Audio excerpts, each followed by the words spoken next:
Okay, welcome. It's that time. It's Monday. This is becoming more like work. Thanks for tuning in to the. This is now the 8th episode of the Journeys Webcast. I'm Allan, Karl, your host. Gonna just kind of go through for you. There's people still coming into the room. Also, in the right-hand column is a chat, and I can see right now we've got Barbara joining us from the UK. George is from Colorado. We've got Raleigh, North Carolina. Jeff from Cuenca, Ecuador, and Ajay. Hopefully you can see me now. Soon we're going to bring in Leon, and we've got, Bob Henning, Bob's BMW, famous BMW shop back there in Maryland. Thanks for tuning in. If you guys have questions, you can see in the chat where we're talking, there is a little... it says chat mode, and there's a little icon next to it. If you click that, that'll change to Q&A mode, and you can go ahead and put your, if you got a question for Leon or for me, put there. That'll actually flag it for us. So when we do more, when we get to a Q&A time, that'll give us a chance to see in the chat. This is, the 8th episode, and I'm gonna. I just want to just kind of bring up a slide here that kind of shows you where we've been. So we've been all over the world, from Ecuador to Uruguay to Romania, South Africa, and these are all the past episodes. Of course, this time it's the first time I'm in line with I've got a guest here in my own time zone, my own state in California, but we are. We're very excited to talk about Leon, but before we talk to him, I just wanted to, check in with you guys. Since I started doing these things, about 2 months ago, I've always wanted to make a point to check in and ask, how you doing? Are you doing all right? And as I said before, it's crazy times, and it's okay if you're not doing all right. Our country seems torn asunder.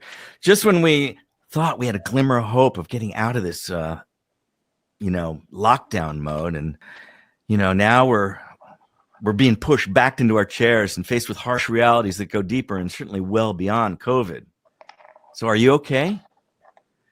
Talk about it, and ask how others in your universe are doing. Be consoling, or ask to be comforted. We all could use a hug, or maybe we all would just love to hug. Because deep inside, despite the divisions, we are all the same. We love to be loved. We want to be consoled, embraced. And so many of us, of course, also want to just reach out and hug someone and comfort them, to share our feelings, to talk about them. It bears repeating, as I said last week, don't fall as the victim, hardly. Harboring anger and complaining about your situation, as I said, complaining is draining. And as that legendary senator and civil rights activist, John Lewis, and he's no stranger to emotional protests, it's kind of a time we should act more constructive and be less destructive. And this not only, points to our protestings and the news that keeps lighting up our screens, but also to our own minds and our own emotional being.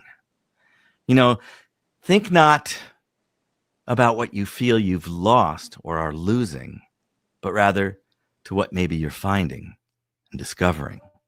Sure, it's hard, but are you someone who wants to take the easy route, to change your perspective and ask yourself what you've learned about yourself and about others? But, one thing I know that is easy, and that is being kind. And how much difference kindness makes is how you or someone else feels when wrapped in a beautiful, warm cauldron of kindness. My next guest has traveled to more than 100 countries. He's probably spoken to 100 companies. What he has learned in his perspective is mind-blowing, and it's changed your life. Before Leon Logothetis became a global adventurer, TV host, motivational speaker, and best-selling author, he was living an uninspired and disconnected life as a broker in London. On the outside, it looked like he had it all. But inside, he was chronically depressed. He decided that he had to do something about it, something radical. So he gave it all up for life on the road. He embarked on an adventure around the globe, fueled by the receiving and giving of kindness. That's right, kindness. And on his journey, he found the essence of humanity and learned about the bonds that connect people worldwide. Through kindness, he discovered that when we start to compare ourselves by what makes us the same, our similarities, instead of our differences, we start to create a brighter future. For over a decade, Leon has traveled to more than 100 countries, and he's been to every continent. He's documented his experiences through his best-selling books and his TV shows. He has devoted his life to inspiring the world with his message of kindness and hope. And boy, we need that now. This is best shown through his Netflix series, The Kindness Diaries. He's worked with many well-being brands too, because, it's companies also can use this message. So he's tried to help them ignite a spark of love, adventure, and humanity into their message and expand their global awareness. So when he's not making TV shows and writing books, he's traveling around the world speaking to schools and businesses about the power of kindness, compassion, and empathy. Leon's goal is always to make a positive impact with his work and his content. So let's bring Leon into the room right now. Come on in, Leon. Hey, how are you? Hey, good to see you. I couldn't stop talking about you. I see that. You've done some fantastic work. I'm gonna actually put up a poll because as people are still coming into the room, I'm kind of curious. Well, first of all, it seems that about 43% have been to Journeys before, so I want to thank all those of you who keep coming back, and I want to thank those who are new to it. But while we're at it, I'm kind of curious to see how many of you guys have actually seen Leon's The Kindness Diaries series. So go ahead and answer that. So Leon, let's go back. Let's go back to you. Born and raised in London and pursuing a career in finance. What happened? Well, what happened was that I had no real desire to be a broker. And it kind of I just felt I was going in the direction that other people wanted me to go into. And I ended up going down that road of becoming a broker and didn't really realize that I didn't want to be a broker fully until I was one. Yeah, that's a realization. Yeah. I mean, what was it? Obviously, you thought you wanted to be a broker, or was it that people thought you should be a broker? Look, I knew I was always a very adventurous kid. I was always very sensitive, and I knew on some level that I didn't want to be one. But I felt I don't know, maybe trapped. I felt in some way that others wanted me to go down a specific path, which many of us are used to, can relate to, where parents, they want us to do this and we end up doing that. And that's it. That was the journey I took as well. Mm-hmm. Fortunately, it ended. It ended. And how was that? Was it, did you write a resignation letter? Did you walk out? Was it in protest? Was it, or just, a 2x4 hit you on one morning and said, I'm done? Well, have you ever seen the movie, The Motorcycle Diaries? Absolutely. I love that.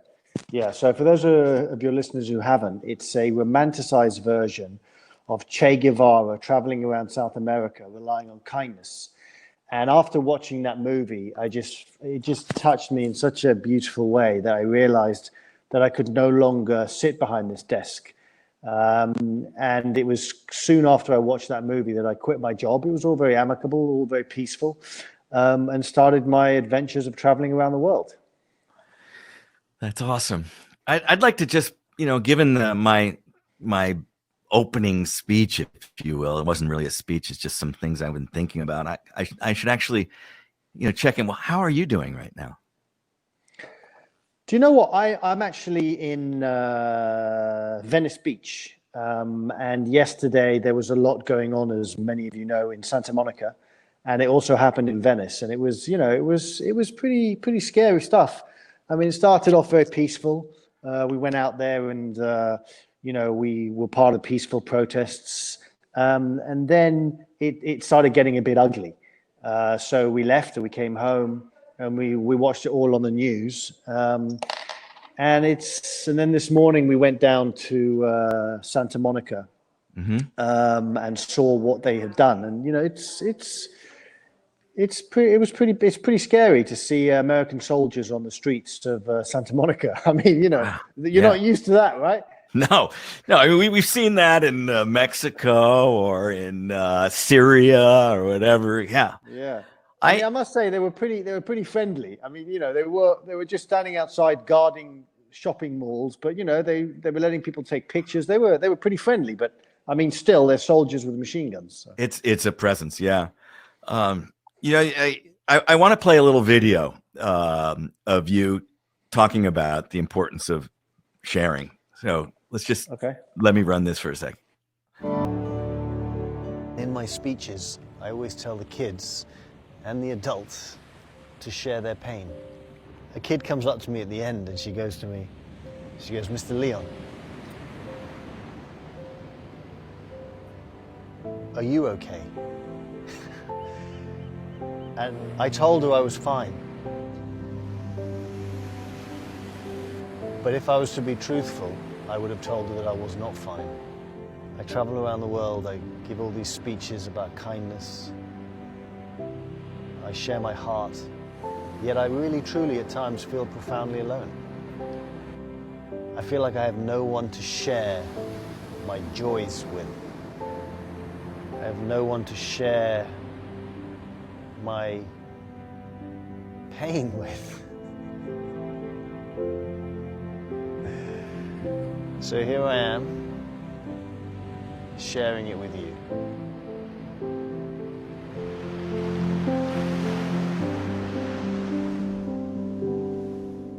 What I was saying is the first time I watched that video, I realized, wow, there you really opened up your kimono. You were real honest, yet in that moment with the little girl, you weren't. And that realization, as it was whenever that came, is to share your pain. And also, I think it's so apropos right now. Your people are walking around seeing their communities looking like a war zone out of Iraq or Afghanistan, and people have a lot to probably harboring inside. They're what inside? Harboring their emotions inside. They're shielding them, Absolutely. One of the things I've learnt over the years is the most important thing, as the video shared, was and is to share your pain. Because, we're all human beings, and human beings are emotional creatures. And if you hide your pain, it's only a matter of time before it comes out in some way. So share it, let it out, do it with safe people, and it doesn't weigh on you. And you don't have to pick up a drink, or you don't have to take a drug, or you don't have to eat cheeseburgers, or whatever it is that we human beings do not to feel. So just that's one of the greatest lessons I've learned on my journeys is to share my pain. So let's go back to that moment after watching the romanticized Che Guevara cruising on his motorcycle throughout South America, and you decided to go on a journey on a motorcycle with a sidecar. Where did that begin? So basically what I did is I left my job and I started to travel around the world. The motorcycle came later. Basically, the first thing I did was I walked across America from Times Square to the Hollywood sign, relying on kindness. Then I did it in England. I did it from Eiffel Tower to Red Square in Moscow. And I did a few other things here and there, but I was living in Los Angeles, and then in 2013, I just was like, you know what, I have to do something. I was like sitting behind a desk again, and I decided to do the motorbike journey, where I went from Los Angeles all the way around the world back to Los Angeles, and then actually the second leg of the journey was a 50-year-old Volkswagen Beetle from Alaska to Argentina. So those were the two shows on Netflix. Yeah. So the beauty of that, maybe what I'll do, let's try a video again. I'm going to try to show the trailer from season 1. People tell me all the time they want to help, but they just have problems of their own. I've been homeless for about a year and a half. I think of all the problems in the world, being homeless has got to be one of the hardest. When I got to be 8 or 9, I suppose, right around that age, my dad got killed. My mother, she's crying, like, how am I going to feed you guys? How am I going to get you school clothes? So I started getting in trouble. I started going out and get student food from the supermarket. I take lunch meat and hot dogs, simple stuff kids can eat. Wound up in juvenile hall. Juvenile hall led me to prison. He had nothing in the world by any real standards. When I met Tony, I had no idea how hard his life was. Can I live in your house tonight? Unfortunately, I don't have a house. I'm homeless right now. If I did, you'd be more than welcome there. And yet, what did he do? He offered to help. All we have to offer you here as far as hospitality is our camp. You're welcome, you're welcome to come over there and sit around and rest or eat something if you're hungry or whatever. You never know when a stranger's going to wander in from the bus station or something, or you get stuck here and stranded and need a place to lay down. And I always keep a bare bedroll and blanket and pillow and stuff wrapped up and tucked away in plastic so it's dry and clean, because people need that. He took me in. He gave me a place to stay, food to eat. It seems to me that sharing is extremely important to you. It is, because it feels good to share. And you can make someone's day, you can make them feel better, you don't know what a person's going through. It's better to give than receive. Because you can receive so much, your pockets are full. What are you going to do with it? If you share it with somebody, you feel good, right? It's more valuable. It's more valuable money. He literally offered me everything he had. They're brand new. I have a few pair of underwear. You said you didn't have clothing and stuff? I'm positive. I have extras. This guy has nothing. And he's letting me stay with him in his home, giving me his clothes that he hasn't worn, because he's worried that I won't have enough clothes for my journey. If Tony, a man with absolutely nothing, can still be kind, but I'll lay this down for you because it'll keep the concrete from being as hard. then why can't everyone?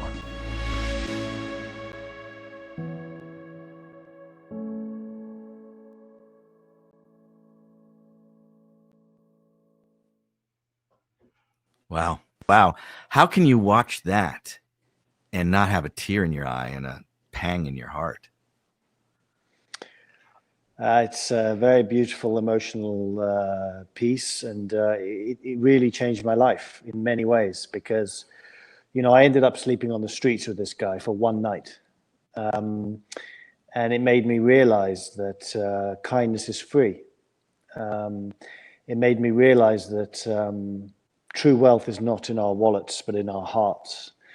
And if Tony, a homeless man, can be kind, then I have no excuses. Yeah.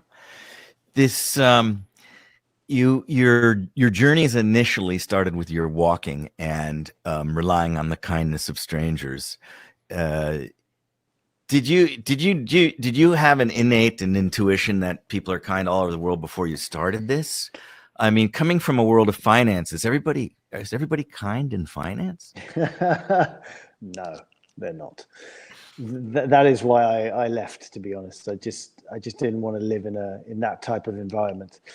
Look, I didn't really know that this would succeed, right? Specifically when I did the trip around America. People were telling me, what are you doing? You're insane. How on earth are you going to get around America with relying on kindness? And I was like, you know what? Maybe you're right, but I'm doing it anyway. So let's see what happens.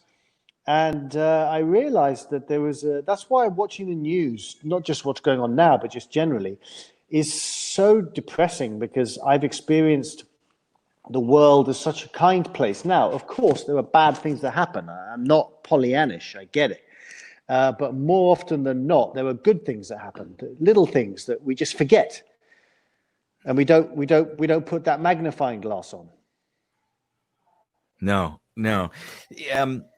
In this show, and when you actually were filming, you're asking people if they will take you in, put you up, and often sometimes somebody might offer you money, but how often did you find that somebody said no? Well, first of all, I couldn't accept money, so they could offer me money, but I can't accept it. It's only an exchange of heart that I could accept, because it's easy to give someone money. Oh, here's $5, leave me alone. It's harder to be like, hey, yeah, come, let me help you out. Let's connect. So look, 10 people I would ask, 9 would say no for whatever reason. Maybe 3 of those people were busy. The other 3 were scared. 2 of them were mean, and 1 of them was who knows. Right. But you find that one person who you can connect with, and then that's magic. We're reconnected to our humanity. Yeah, the humanity is the that is the thread that, as you are very well spoken and saying, is that's what we have to focus on, because it's the humanity that we all share, and that's got nothing to do with the differences or the divides in this world. In this environment right now, where now we've blended this, the fear of illness and COVID, along with the fear of people losing jobs and people losing their incomes. And what kind of role can kindness play in helping people through these times? It can remind them that we're all the same, that it doesn't matter what color you are. It doesn't matter what religion you are. It doesn't matter how much money you have. It doesn't matter how cool you think you are or how cool you think you're not. We are all the same. We just want to be seen. We want to be heard. We want to be loved. And the most beautiful way to kind of start someone down that road of awakening is kindness, is compassion, is empathy. I see you. You have value. Sharing your heart as you've done. I love the videos that you post as a result of some of the books that you've done, particularly your latest book. And I'm going to put up a little note for our viewers so you can see. This is not necessarily, even though it says offers in there, this is just a link. If you want to click it, it'll take you to a page where you can see Leon's books. But I want to specifically talk about this Go Be Kind. It's kind of a movement that Leon has embraced on. And there's a series of videos on your Facebook page that are warm. And that one about sharing your pain is one of the in that series. I'm curious. You say, okay, I'm not Pollyannish. There are harsh realities. We have to do that. And often I am accused at the same time, be by my own brother who works in journalism and in politics. And he says, I'm sometimes over the top optimistic. And then my answer is well, what's the other way then? What's the reverse of that? Do I want to be something else? I think being over the top optimistic is. How about you? What kind of pushback do you ever get on this kindness movement, the Go Be Kind? Look, it's interesting. When you said to me about Tony, the homeless chap, you said, how could you not have tears in your eyes? Do you know how many people on the internet or have sent me messages telling me that I should stop doing what I'm doing, and that I'm exploiting people, and that I'm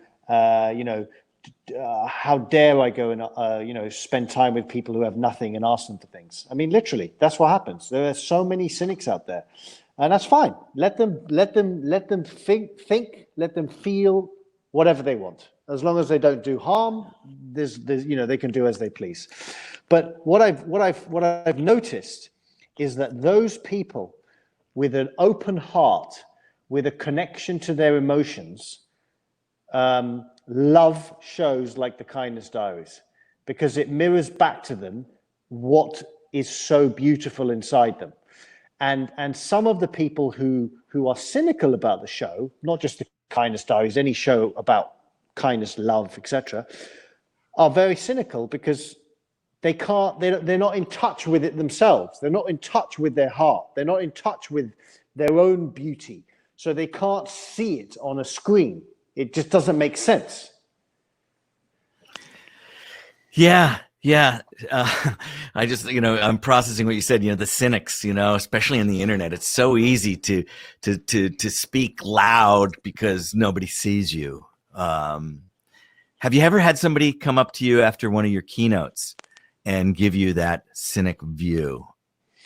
Sure. I mean, look, the truth is that most of the people that come up want to say something positive, but there are definitely people out there that will be cynical, 100%. And they won't often say it straight to my face, but I've given speeches where they give scores out of 10, and there were 10s, 9s, 8s, and then 5s, and you're like, did you listen? Did you just watch the same speech?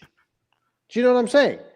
And that's okay. People project their own fears, their own, pain onto people like you who's doing a podcast, or me who's doing what I'm doing. We project onto people. And if you're having a bad day and someone comes and gives you a speech that you don't like, then you're going to be cynical, no? Absolutely. I mean, it's the cynicism rises from a lot of that. I don't know. I feel a little bit of fear. This is my personal intuition, my personal feeling on that. But people are afraid. Just like as I played that video of you sharing your pain. People are afraid to be exposed, to show their real self, and I think it'd be hard pressed. Everybody's got a soft side, but there is this fear of that. And then the way they protect that fear is through some sort of cynicism, or if we're projecting on them, they're reflecting back at us because they don't want to take that in. It's yeah. And I would say, if there's anyone listening that wants to share their pain and doesn't know how, I would find, hopefully you have at least one human being who won't judge you. Find that one human being and share with them. Yeah. There's a, I don't know, maybe I should play this. Let's see if I know some people said they couldn't hear the video. I think people are hearing it now. I know that it doesn't always play, but I've kind of figured out a hack, and we're going to try this again. Let's see if I have that particular. I don't think. Okay, in a time like this, this particular video struck me, and we'll talk about it on the back end of this, Leon. Okay. Have you experienced any racism? Yes. Because I've noticed that there really aren't many black people in Cordoba. They used to see the black people on the movie. They say, for example, like a donkey, something like that. They've called you a donkey? Yeah, it depends the education of the people. Okay, yeah. I don't care about what they say. But doesn't it hurt? Yes, it hurt. But I didn't want to go, to fight with him, with the people. If I act about what they used to say me, I will be prove him what he said. For that reason, I will make more effort to be more stronger to accomplish my dream.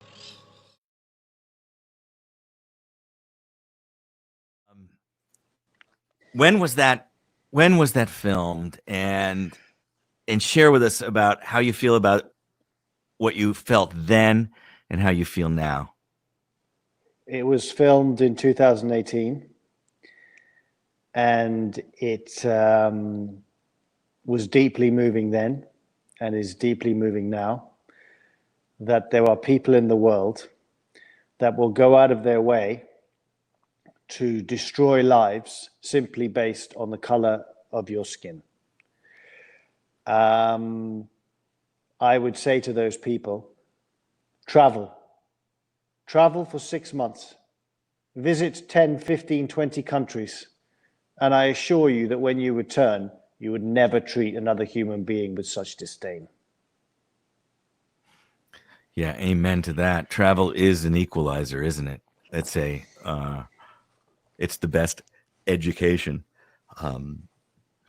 Like you, of course, I've traveled to some 80 some countries and have been constantly pushed over the top by the kindness of strangers, and it's real powerful, and it will change people's lives if they do that.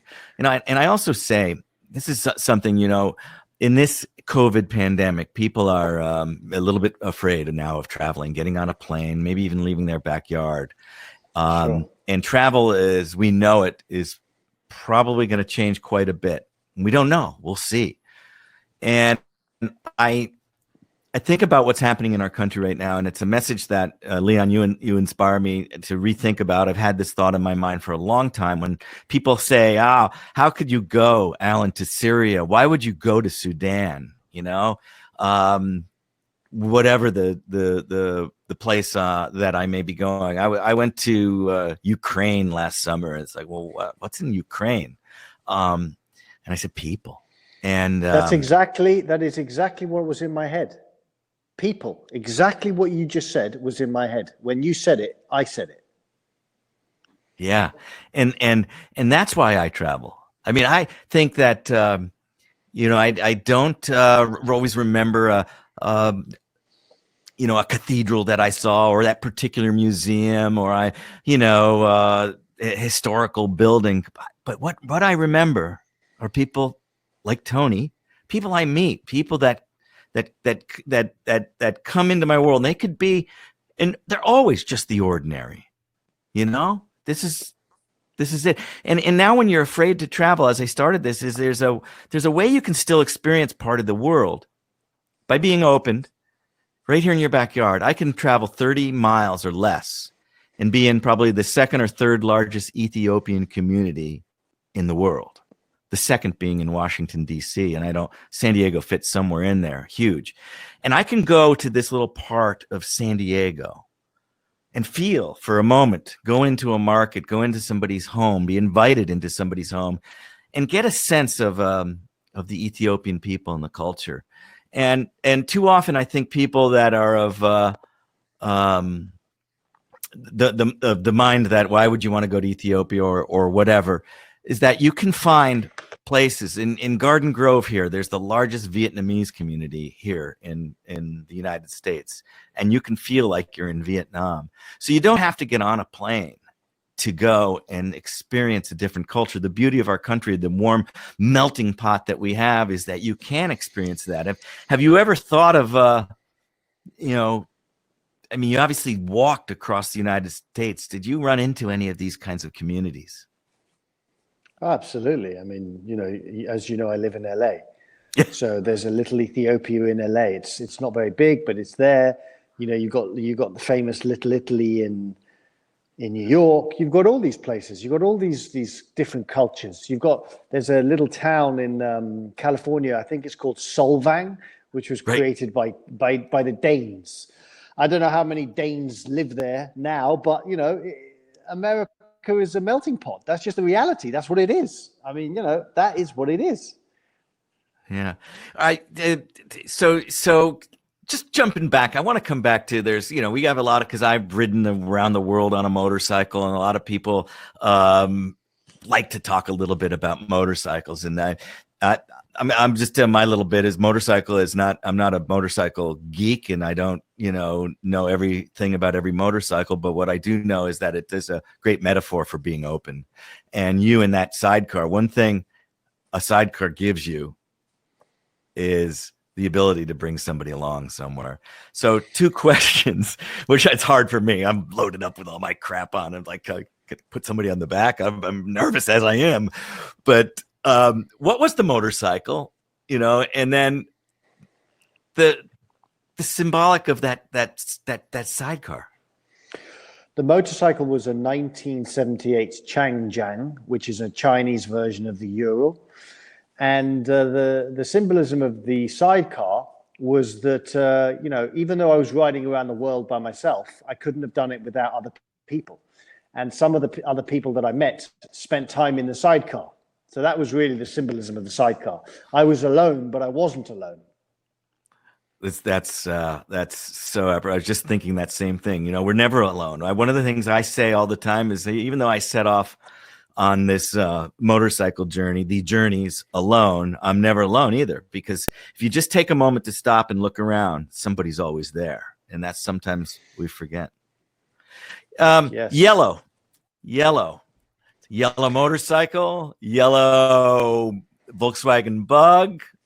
So when I was a kid, I grew up on the movie Chitty Chitty Bang Bang, which is a movie about a flying car. So I wanted to create characters for the vehicles I used. And yellow is the universal color of happiness. So you see the emojis, the happy face emojis, they're pretty much yellow. Right. Always yellow. So yellow is happiness, kindness, and happiness.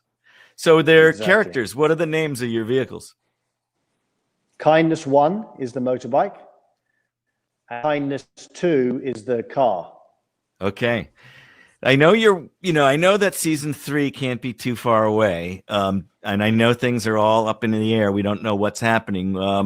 What's going to be the character in next Kindness Diaries? Well, are you allowed to say?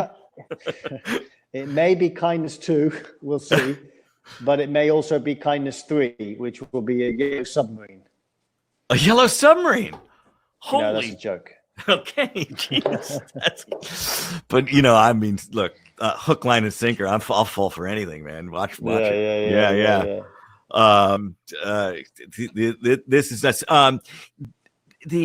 I'd like to go and play the trailer for we met Tony. I want to do one more video here about season 2. Okay. There is snow in the car. Where are you headed?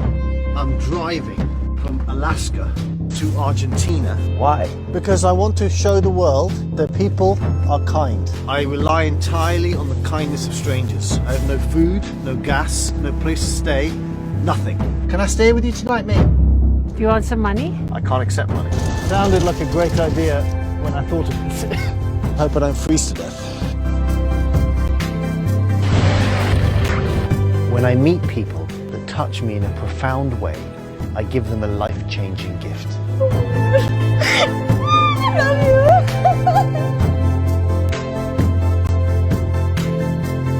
Good. I want to talk about the life-changing gift. Without giving everything away, we could talk about Tony since we all kind of met him and shed a tear. You're a philanthropist, and you have an interesting twist on this show, which is also tear-jerking again. Can you share us a little bit about how that came out and how you're able to do that and what that is? Sure. First of all, my definition of a philanthropist may be different to other people's definition. My definition of a philanthropy is not giving money. My definition of philanthropy is giving of your heart, is giving of your being, is giving of your very essence. That is my definition of philanthropy. But yes, the journey is made rather interesting because at the end of each episode, we give an unsuspecting Good Samaritan a life-changing gift. And with Tony, we ended up putting him up in an apartment and sending him back to school. And he always wanted to be a chef. So it was a beautiful thing to be able to give. Is clearly beautiful. It's something that will stay with me for the rest of my life, to be honest, completely, 100%. It's a very beautiful thing to be able to give. So the precious gift you give in each of the characters that appear in the Kindness Diaries get a piece of your heart in that sense, right? 100%. Yeah. Wow. Um, the the the kindness, the go be kind. I want to come back to something I started on before, and that is, you had said that a good way to be kind is people feeling, in a doldrums in a negative way, is to go and reach out and comfort, or if you're in that way, to find somebody that is safe and that you could be.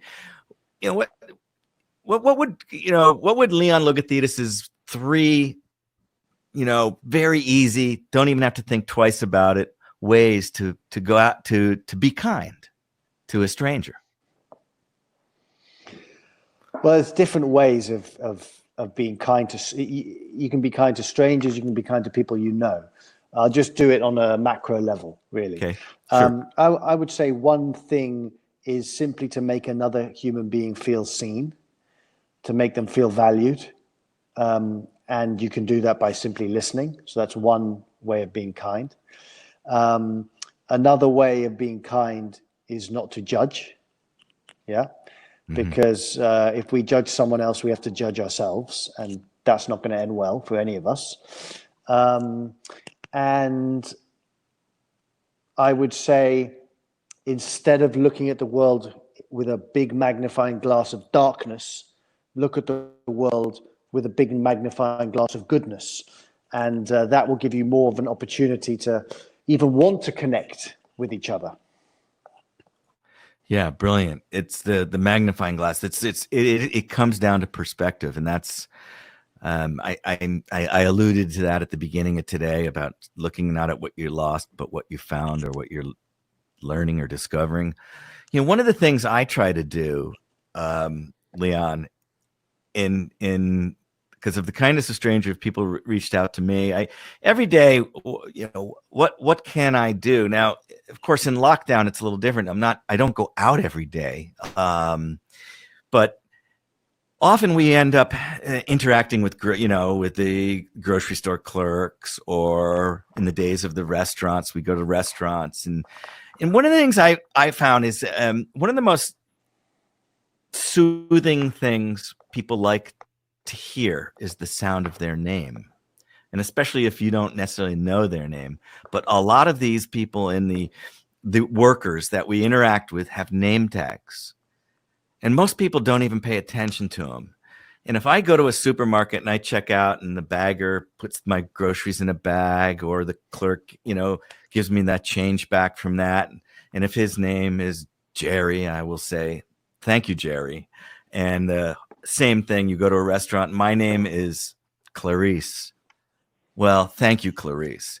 Hearing the sound of the name it's a simple way to be kind in my mind. Is like you said, people want to be seen, and now you recognize them not just as somebody who's serving you, but as a person who has a name. No, that's a brilliant point. Thank you for sharing that, because it's very, very true, and I'm going to remember that. Actually. I know it's a very good one. It's a good one. Yeah. It's something that, anyway. So you make a life out of promoting kindness, and one of the things that, as you know, I do keynote speaking, and I'm a member of the National Speakers Association, and when I'm not traveling, I speak, and I speak about multiple themes. Yours is very simple and easy to remember, is kindness, and how important kindness is, that a company should embrace. Did you find this an easy door into speaking, to get companies to understand the power of kindness, or did you have a hurdle, and what'd you do to go over it? Look, I just started speaking at schools. Did it for free. I went around America. I did hundreds and hundreds of schools, all for free. And then slowly, with the Netflix show, companies started calling me. I work with Southwest, as you know, who I love. I mean, I only work with people that I really, really feel a passion for what they do. And some companies it's easy to go into and speak to. Some it's not. Like if I was going to go to Wall Street and give a speech about kindness, I don't know, maybe it wouldn't go down so well. But, if I went to a yoga conference, it would, I'd get a standing ovation. So, you know what it's like. Yeah. Yes. And now big conferences are kind of going away. Have you done any virtual speaking yet? Yes, I have. I'm not a big fan of it because I like to play off the audience, but sure. I'll do what I have to do. Yeah. Hey, and I noticed that you recently were a guest, or you had as a guest, you're doing something. It just popped into my mind with Phil Rosenthal, who's doing such a great work. And I've got another friend who's a travel host TV show. I don't know if you know him, Rudy Maxa, and he's doing a webcast on Thursdays. And he had Phil on his show about a week before I saw that you did. Funny guy. Tell us how that relationship started. Yeah, and I just reached out to him on Instagram. And asked him whether he'd do an Instagram live with me, and he said yes. That's pretty much how it happened. Yeah, and it's What's Eating Phil? Is that's the show? If you somebody feed Phil. Oh, somebody feed Phil. That's okay. Yeah. No, that's great. He is hilarious. Hey, we're coming, I can't believe we're winding towards the hour. We've got some questions that come in. I just put up a link, by the way, for people who want to watch the Netflix series. There's a link there so you can kind of bookmark that.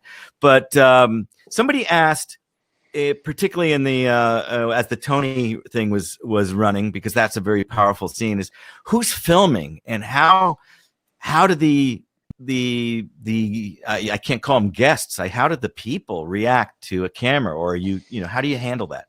So I would go up to people without the camera. So I would go and talk to them. Let's say I'm talking to you and say, hey, how you doing? I'm traveling around the world, relying on kindness. I'm doing this adventure. Here's my yellow car. And then we start talking. And then I say, look, we're also doing a show. Are you willing for us to film you? And some of them say no. And some of them say yes. And that's really, and then I say, come, camera crew, come, and we start. That's it. Yeah. So let's just pull back the veneer a bit to the realities of filming like this. What were some of your, toughest situations with the camera and the what do you mean? Being in an environment, you're relying on the kindness of strangers, and you're at the same time have to pressure of, not necessarily pressure. That's the wrong word. And I didn't mean that at all. But that, you do want to get some of this captured on film. What have been some of the most challenging situations that you learn something? Look, I would say one of the most challenging situations, without a shadow of a doubt, was when I was in Alaska. It was -20 or 30 or whatever craziness it was. And I was in a 50-year-old car with no heating. And I drove the car off the road into a snowbank. And there was just me and one cameraman because the crew had got lost. It's a long story. And we got lost. We weren't lost. We were on the main road. But, that was pretty scary. Couldn't get the car out. Ended up having to wait for someone to come and save us.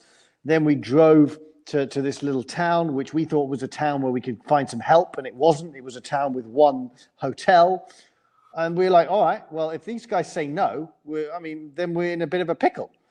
So we go up to the hotel manager. I do whatever I can to get him to help. And he really helped. He helped for sure. Otherwise, we would have died. So he had no choice. Tell us about this character, because I know he's kind of made a recurring theme in the... Yeah, John from Canada. What a legend. A man with a big heart, a lovely human being. I randomly meet everyone, but I randomly met him in Whitehorse, Canada, in the Yukon. And we got talking, and he invited me to come and have dinner with him and his son, and to stay the night with him. And I ended up staying the night with him, and it was amazing.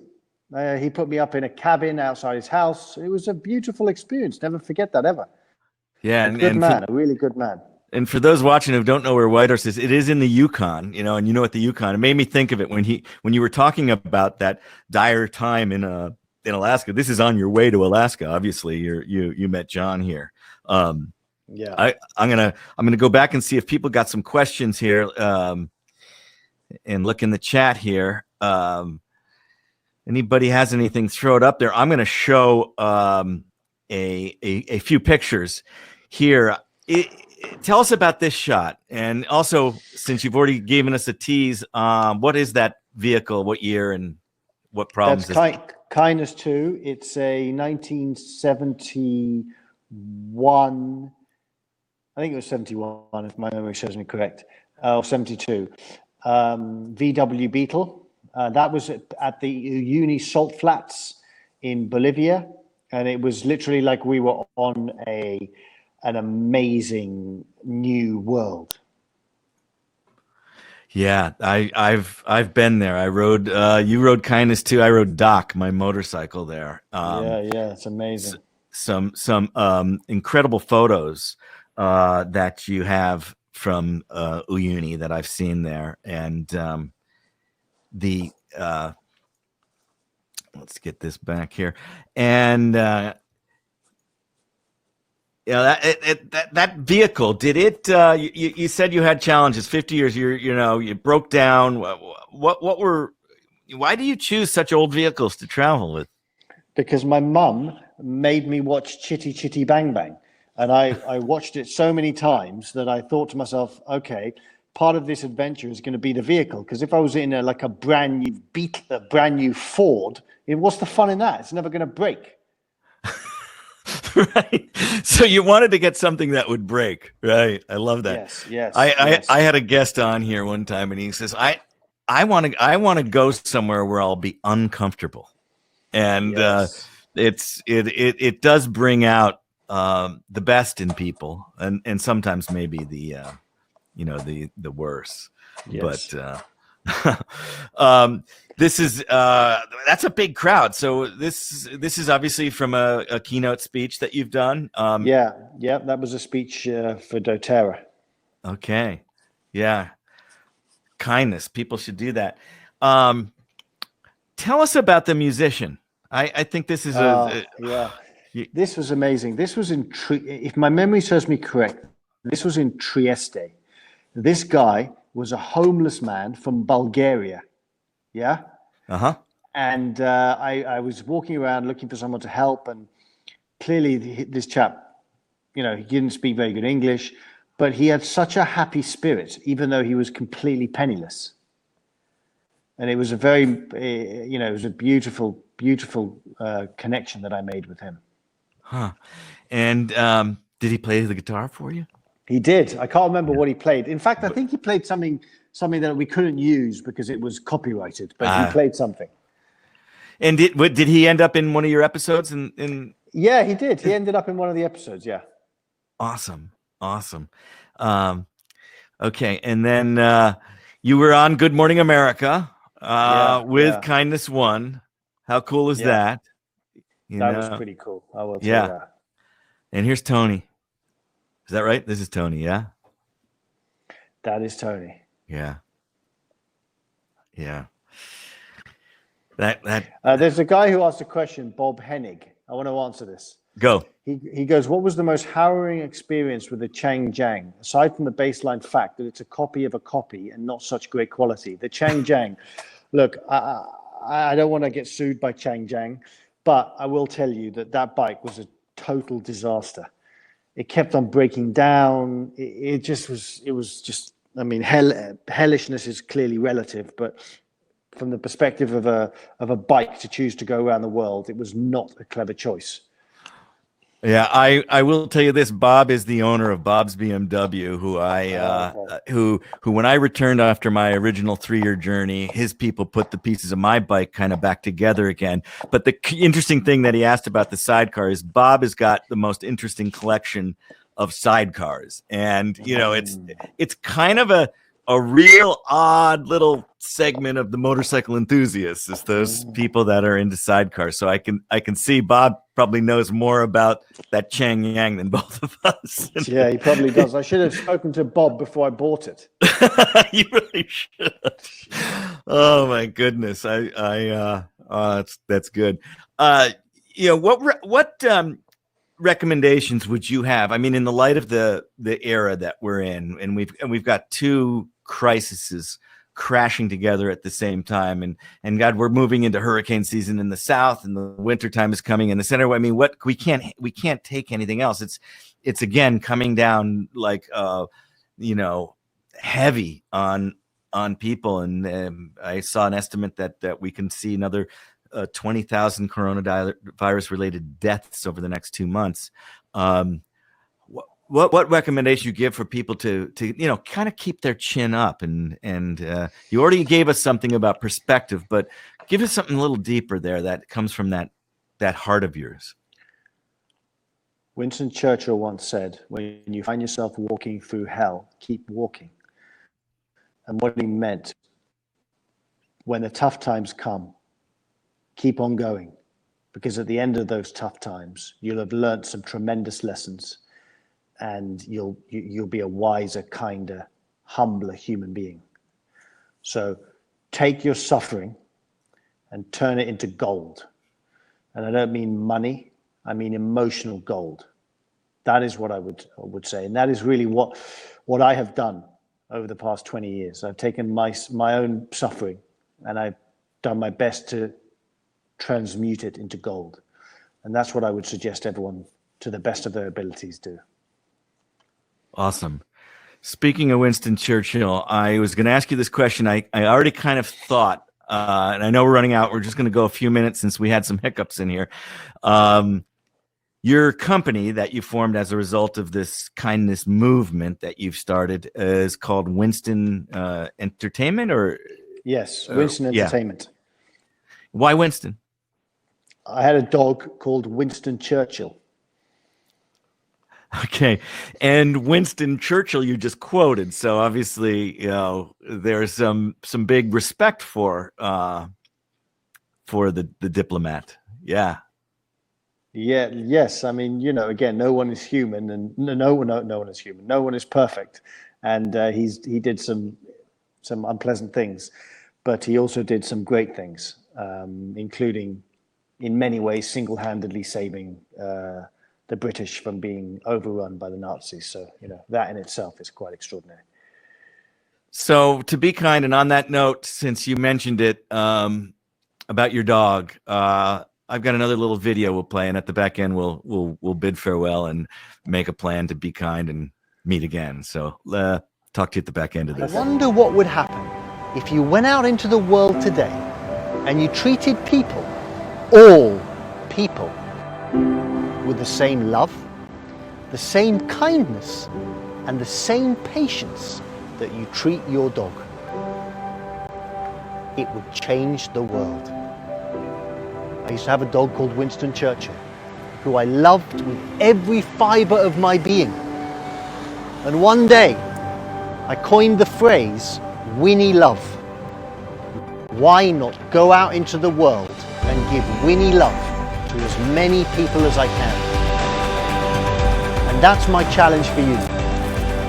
Today, go out into the world, into your communities, and give Winnie love.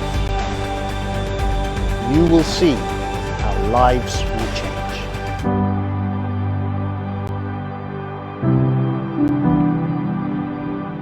Yeah. I was just saying, it's a challenge I think that maybe we could throw out to our audience today. Oh, absolutely. Go out and give Winnie love.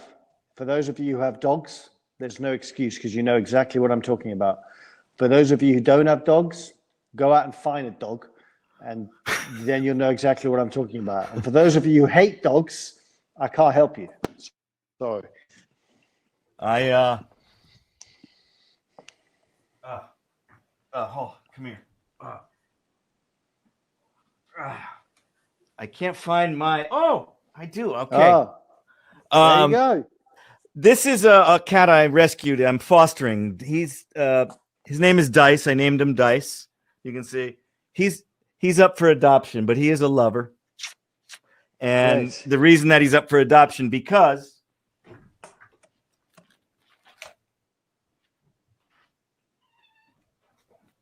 this is the princess of the house who I rescued about 4 years ago. Oh, cool. Okay, fine. See, the two of them are together. This is Dar. Dar. I like Dar for Darlicious and Darling and Dar es Salaam. Salam is it. the Dar es Salaam. Yeah, so for those of you who hate cats, get a cat too, I say. Exactly. Yeah. No, Winnie Love. What a great way to end it. Do you have let's just see if there's any more questions. I think we're good. Bob Henning sent me a private message and he says that was a good answer you gave, and he would be happy to offer advice and even down the road if you ever need anything. So Great. So coming back, yeah.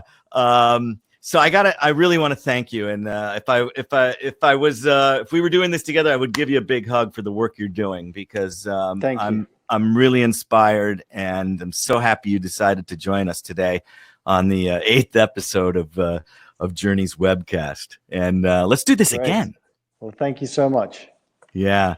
Good. Well, I want to thank Leon for joining us today, and thank all of you who've tuned in. You know, the replay of this, if you want to go back and see it again, will be up on YouTube sometime tomorrow. But for now, I'm Allan, Karl, your host, and my guest, Leon Logothetis, the host and producer of Kindness Diaries, now available on Netflix. Go out and watch that and check out some of his books. We will we'll say goodbye to all of our guests, and thank you to Leon Logothetis, the Kindness Diaries on Netflix. Check it out. See you next week. My guest is going to be from Georgia, and that's not the state. It is the country of Georgia. Andro was once a governor of one of the states of Georgia. He is now a winemaker, a philosopher, and a musician, and he has great things to say, and he's a very kind dude, I will say. Anyway, thanks, Leon. Let's catch up again soon. Okay, thanks so much. Okay. Bye. Bye-bye. Thank you for tuning in to the Journeys Webcast. I'm Allan, Karl, your host. Be sure to tune us in every Monday. The time changes depending on where we are in the world. This is Allan, Karl, and where will your next journey take you?